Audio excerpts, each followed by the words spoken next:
Welcome back to the 5 Reasons YouTube channel. I am Alex Toledo. I am here after a 122-105 Heat win. That's right. The Heat finally won. The Heat finally ended their 10-game losing streak. They were on the cusp of breaking the record at 11. There was no way they were going to, let themselves lose to the Charlotte Hornets twice in the same losing streak.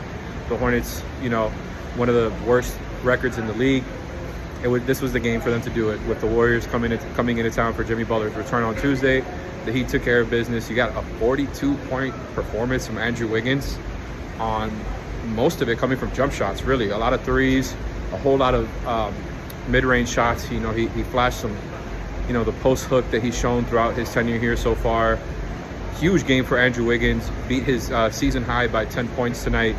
Was about 5 points or 6 points shy on his career high. But man, what a performance by Andrew Wiggins. Tyler did his thing, had 29 points. Davion Mitchell, 12 points and 7 assists.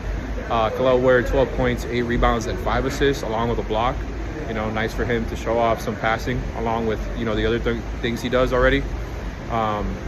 Where it really stood out, a couple of the key stats here were in the second and third quarter, the Heat scored 77 points combined, which is insane for a team that's been so deficient of offense for so long now.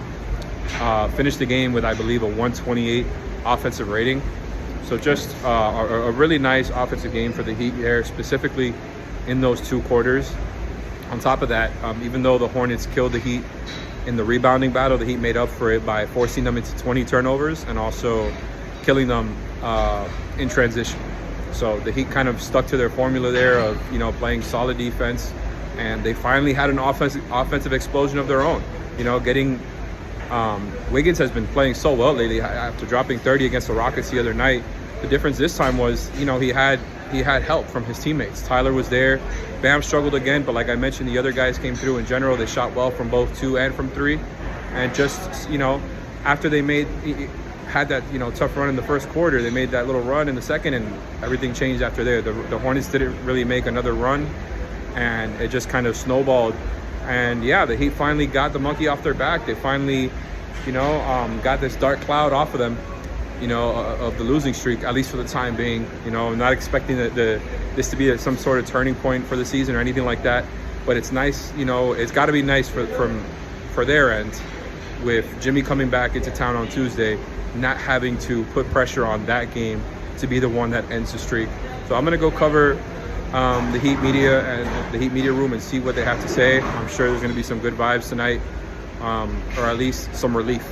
I'm sure there's gonna be plenty of relief coming off from these guys here. Expecting to hear from Bam and Wiggins Tyler and Wiggins after their big performances. Make sure to check out the YouTube channel. We're gonna have that up. We're gonna have the 5 on the Floor podcast up, and of course, make sure to check out our Discord server. The link is gonna be in the description. Thank you guys for tuning in. Have a good night.